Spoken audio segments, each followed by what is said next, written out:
Hello dear students, I am Tayyab Khan from prime academics where learning never ends.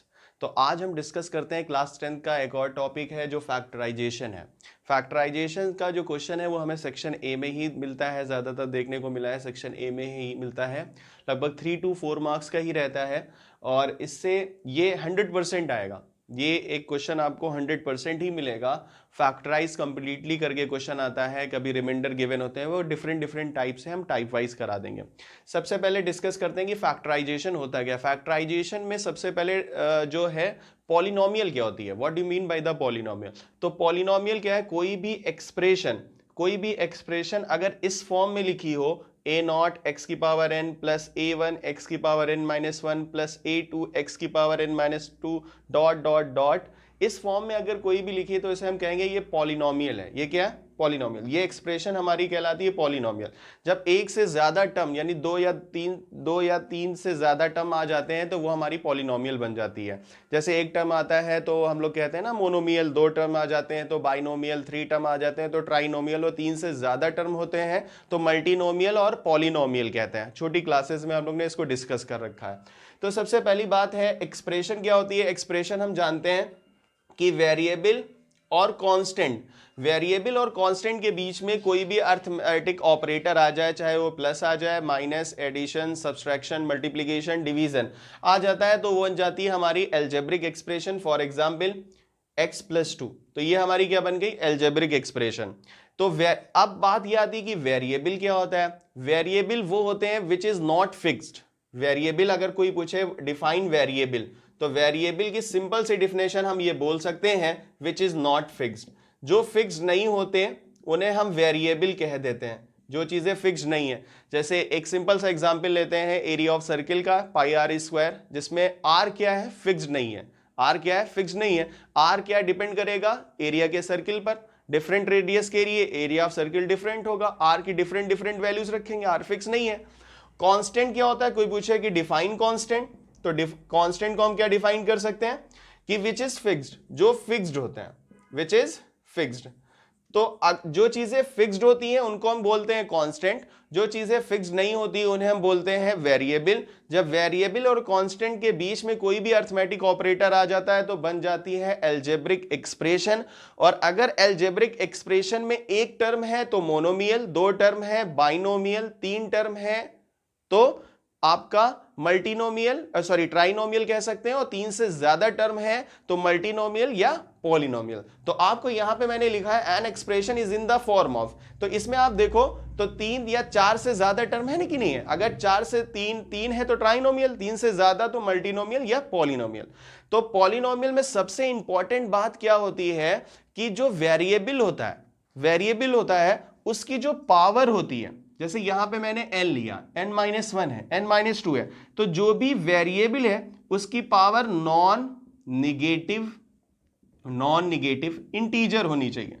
Power कैसी होनी चाहिए, non negative integer. मतलब non negative integer का मतलब positive integer including zero. Positive integer भी होने चाहिए और जीरो भी हो सकता है, ठीक है, पर निगेटिव नहीं होना चाहिए। क्लियर हो गया। तो पावर कैसी होनी चाहिए, पॉजिटिव इंटीजर और जीरो। तो जो n है वो क्या है, एक नॉन निगेटिव इंटीजर। जैसे एक एग्जांपल हम लेना चाहें पॉलिनोमियल का, तो एक पॉलिनोमियल का एग्जांपल मैंने लिया, p ऑफ x से डिनोट कर दिया पॉलिनोमियल को। जैसे मैंने लिख दिया x प्लस 2, तो आप देखो यहां पे x क्या है, वेरिएबल, 2 क्या है, कांस्टेंट, बीच में अर्थमेटिक ऑपरेटर लगा है। तो आप देखो यहां वेरिएबल x है और इसकी पावर कितनी है, 1। 1 कैसा होता है, एक 1 पॉजिटिव इंटीजर है या नहीं है। तो इट मींस ये क्या है, हमारी पॉलिनोमियल है। ये क्या है, पॉलिनोमियल। अगर मुझे नाम बताना हो तो नाम हम 2 बेसिस पे बता सकते हैं पॉलिनोमियल के, एक तो टर्म के बेसिस पे बता सकते हैं और एक डिग्री के बेसिस पे बता सकते हैं। अच्छा जल्दी से देखो तो यहां पर कितने टर्म दिख रहे हैं, एक ये टर्म है, एक ये टर्म है। कितने टर्म है, 2। तो इट मींस ये क्या है, 2 टर्म है, तो दो टर्म वाले को हम क्या बोलते हैं, बाइनोमियल। तो टर्म के बेसिस पे इसका नाम क्या जाएगा, बाइनोमियल। तो अब डिस्कस करते हैं कि अभी मैंने पूछा ना, किसी भी पॉलिनोमियल का नाम जो है वो हम 2 बेसिस पे बता सकते हैं, एक तो टर्म के बेसिस पे बता सकते हैं और दूसरा डिग्री के बेसिस पे बता सकते हैं। तो डिग्री क्या होती है बेटा, डिग्री, तो डिग्री अगर पॉलिनोमियल के टर्म्स में डिग्री पूछी जाए तो डिग्री का मीन है highest power of the variable. Highest power of the variable को हम क्या बोलेंगे? डिग्री। तो जो भी वेरिएबल की हाईएस्ट पावर होगी वो डिग्री होगी। तो डिग्री के बेसिस पर भी पॉलिनोमियल के नाम होते हैं। फॉर एग्जाम्पल डिग्री 1 हो, मैं यहां पे लिख दे रहा हूं शॉर्ट में, अगर डिग्री 1 है तब क्या नाम होगा? लीनियर। क्या नाम होगा? लीनियर। और अगर डिग्री 2 है, डिग्री अगर 2 है तो उसका नाम क्या होगा? क्वाड्रेटिक होगा। क्या नाम होगा बेटा? क्वाड्रेटिक पॉलिनोमियल होगा। और अगर डिग्री 3 है, डिग्री अगर 3 है तो क्या नाम होगा? क्यूबिक पॉलिनोमियल होगा, क्यूबिक पॉलिनोमियल। और अगर डिग्री 4 है, डिग्री अगर 4 है तो उसका क्या नाम होगा? बाई क्वाड्रेटिक होगा, बाई क्वाड्रेटिक पॉलिनोमियल। अब 4 डिग्री तक तो नेम दिए जाते हैं, 4 डिग्री तक, जब तक डिग्री 4 है तब तक हम उसके नेम बता सकते हैं। 1 है तो लीनियर, 2 डिग्री है तो क्वाड्रेटिक, 3 है तो क्यूबिक पॉलिनोमियल, और 4 डिग्री है तो उसे हम बाई क्वाड्रेटिक पॉलिनोमियल कहते हैं। ठीक है। तो अब यहां पर देखो, ये पॉलिनोमियल की डिग्री क्या है? डिग्री क्या होती है बेटा? Highest power of the variable. तो वेरिएबल क्या है यहां पर? एक्स की हाईएस्ट पावर कितनी दिख रही है? 1। इट मींस डिग्री कितनी है? 1। और डिग्री 1 वाले का क्या नाम होता है? Linear polynomial. तो ये कैसी पॉलिनोमियल है? Linear polynomial. तो आप डिग्री के बेसिस पर भी नाम बता सकते हो। डिग्री 1 है तो लीनियर, डिग्री 2 है तो क्वाड्रेटिक, डिग्री 3 है तो क्यूबिक, डिग्री 4 है तो बाई क्वाड्रेटिक, और डिग्री 4 से ज्यादा है, जैसे मान लो डिग्री 5 है, तब उसका क्या नाम होगा? उसे हम बोलेंगे पॉलिनोमियल इन 5th डिग्री, पॉलिनोमियल इन 6th डिग्री, पॉलिनोमियल इन 7th डिग्री। तो हम ऐसे डिफाइन कर सकते हैं पॉलिनोमियल के नेम को। तो अभी हम लोग ने देखा कि पॉलिनोमियल के नेम जो है वो हम बता सकते हैं 2 बेसिस पर। ठीक है। तो एक तो डिग्री के बेसिस पे बता सकते हैं, डिग्री के बेसिस पर, और एक टर्म के बेसिस पर। तो डिग्री के बेसिस पर हमने आपसे बताया कि अगर डिग्री 1 है तो लीनियर, डिग्री 2 है तो क्वाड्रेटिक, डिग्री 3 है तो क्यूबिक, डिग्री 4 है तो बाई क्वाड्रेटिक, और डिग्री 5 है तो पॉलिनोमियल इन बोल सकते हैं पॉलिनोमियल इन 5th डिग्री। टर्म के बेसिस पर अगर टर्म 1 है तो मोनोमियल, टर्म 2 है तो बाइनोमियल, टर्म 3 है तो ट्राइनोमियल, टर्म 4 है तो मल्टीनोमियल या पॉलिनोमियल कहेंगे। अब बात करते हैं किसी भी पॉलिनोमियल, जैसे फॉर एग्जांपल हमने बात करते हैं पॉलिनोमियल इक्वेशन की। पॉलिनोमियल इक्वेशन, तो पॉलिनोमियल इक्वेशन क्या होती है? जैसे मान लो हमारे पास पॉलिनोमियल को जनरली px, fx, qx से ही डिनोट किया जाता है। अगर x में है तो px, अगर y में है तो py हो जाएगा। तो अगर मैं इस पॉलिनोमियल को इक्वेट कर दूं 0 के, तो ये बन जाएगी आपकी इक्वेशन। क्या बन जाएगी? इक्वेशन। अब जैसे मान लो मैंने एक इक्वेशन लिखी, x² + 5x + 6 = 0। तो अभी आप देखो ये क्या था? अगर हम =0 को हाइड कर लें तो ये हमारी क्वाड्रेटिक पॉलिनोमियल है या नहीं है? क्यों? x की हाईएस्ट पावर आपको कितनी दिख रही है? 2। और अगर x की हाईएस्ट पावर 2 है, इट मींस डिग्री कितनी है? 2। और अगर डिग्री 2 होती है तो उसका नाम क्या होता है? Quadratic polynomial. और अगर मैं == लगा दूंगा तब ये क्या बन जाएगी? Quadratic equation. तो क्वाड्रेटिक इक्वेशन आपको क्लियर हो गया कि क्वाड्रेटिक इक्वेशन क्या होगा। इसी तरीके से अगर मैंने x + 2 = 0 लिख दिया तो ये क्या बन जाएगा? Linear equation. इसी तरीके से अगर हम क्यूबिक पॉलिनोमियल को 0 के बराबर कर देंगे तो वो क्या हो जाएगी? क्यूबिक इक्वेशन हो जाएगी।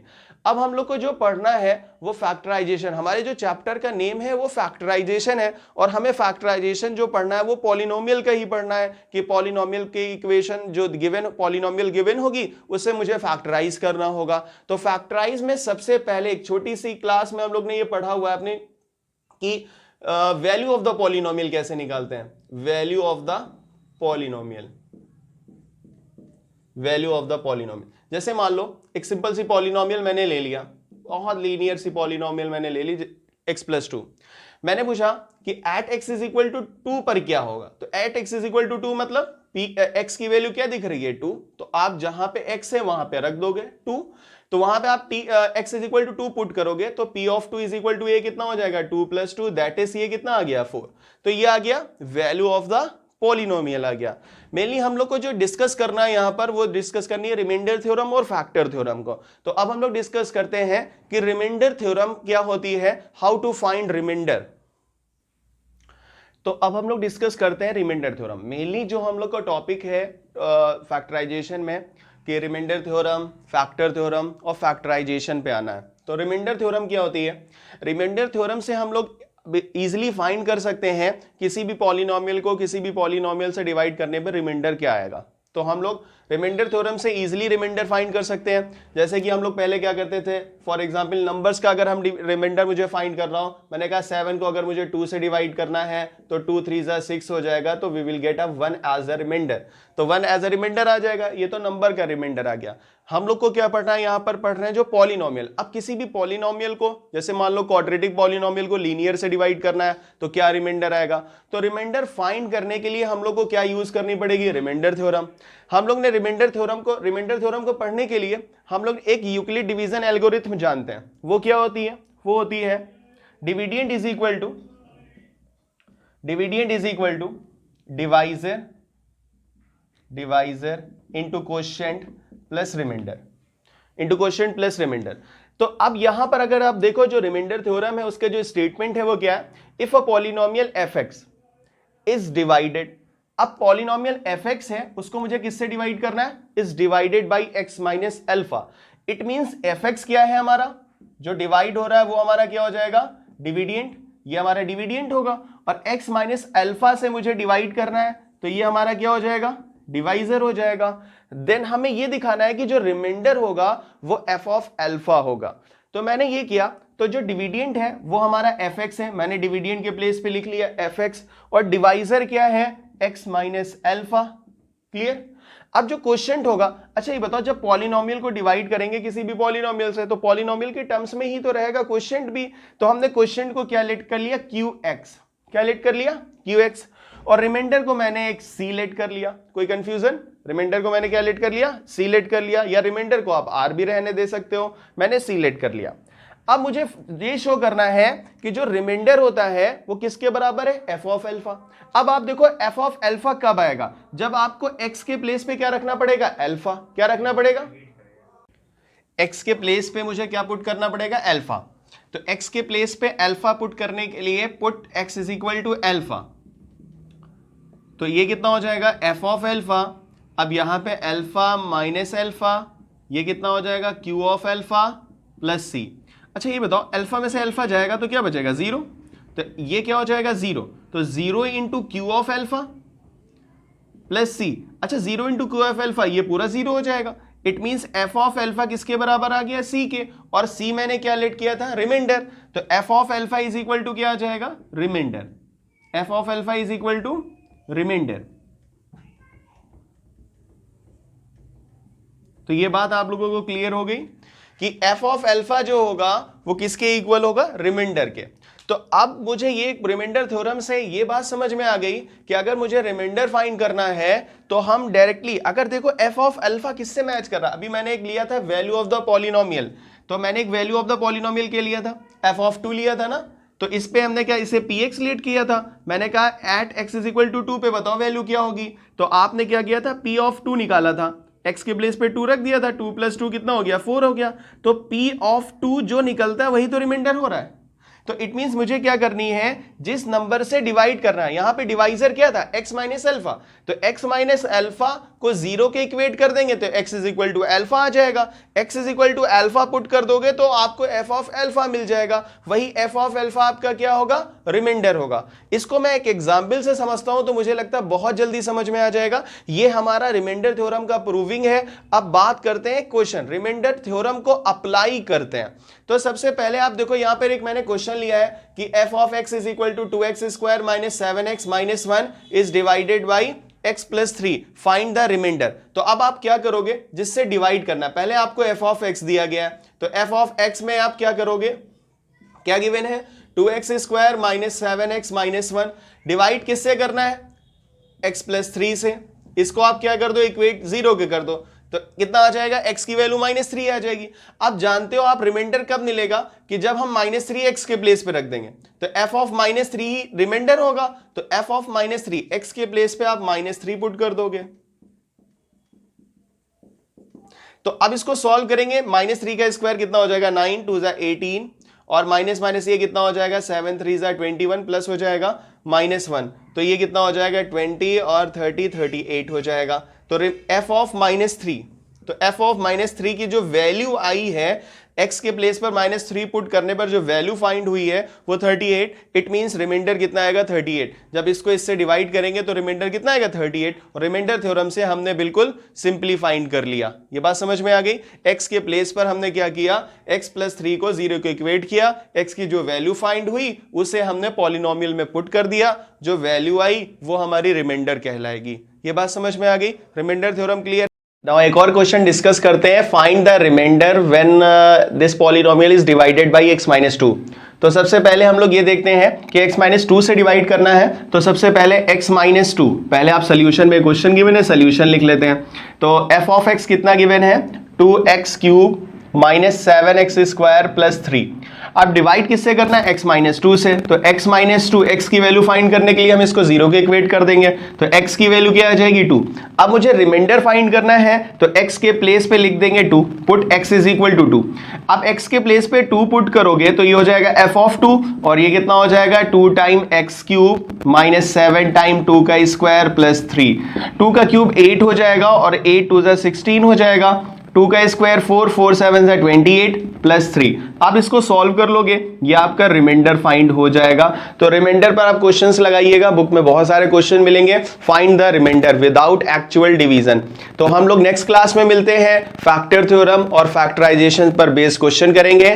तो जब तक आप इससे कनेक्ट रहिए और हमारे चैनल को आप लाइक और सब्सक्राइब करिए। Thank you class.